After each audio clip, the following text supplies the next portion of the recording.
ಎಲ್ಲಾ ಕಡೆ ಇಡೀ ಕರ್ನಾಟಕದೊಳಗ ಅನ್ಯಾಯಕ್ಕೆ ಒಳಗಾಗಿರುವಂತ ಉತ್ತರ ಕರ್ನಾಟಕಕ್ಕೆ ನ್ಯಾಯ ಒದಗಿಸುವ ಕೆಲಸವನ್ನ ಮಾಡಲೇಬೇಕು. ಮಾಡಲಿಲ್ಲ ಅಂತಂದ್ರೆ ಕಷ್ಟ ಆಗ್ತದೆ. ಅದೇ ನೀರಾವರಿ ಆ ಭಾಗಕ್ಕೆ ಹೋದ್ರೆ ಸಂಪೂರ್ಣ ಆಗಿರ್ತದೆ. ಈ ಭಾಗಕ್ಕೆ ಯಾಕೆ ಆಗ್ತಾ ಇಲ್ಲ ಅಂತಂದ್ರೆ ನೀವು ಕೂಡ್ತೀರಿ, ಅವ್ರು ಬರ್ತಾರೆ, ಹೇಳ್ತಾರೆ, ಹೋಗ್ಬಿಡ್ತಾರೆ.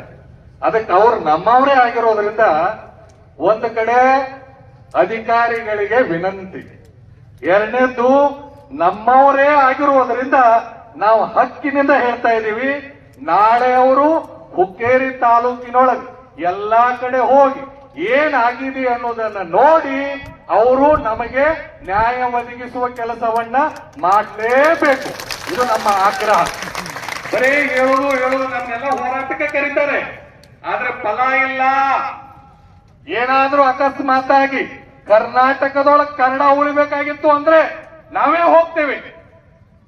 ಏನಾದ್ರೂ ಉತ್ತರ ಕರ್ನಾಟಕದ ಸ್ವಾಮಿಗಳೇ ಹೋಗೋದು, ರೈತರೇ ಹೋಗೋದು, ಜನನೇ ಹೋಗೋದು, ಆದ್ರೆ ನ್ಯಾಯ ಸಿಗ್ತಾ ಇಲ್ಲ. ಅದಕ್ಕ ನಮಗೂ ಬಯಸ್ಕೊಂಡು ರಗಡಾಗೈತಿ. ಇನ್ನು ನಾಳೆ ನೀವೆಲ್ಲಾ ಕಡೆ ಹೋಗ್ಬೇಕು.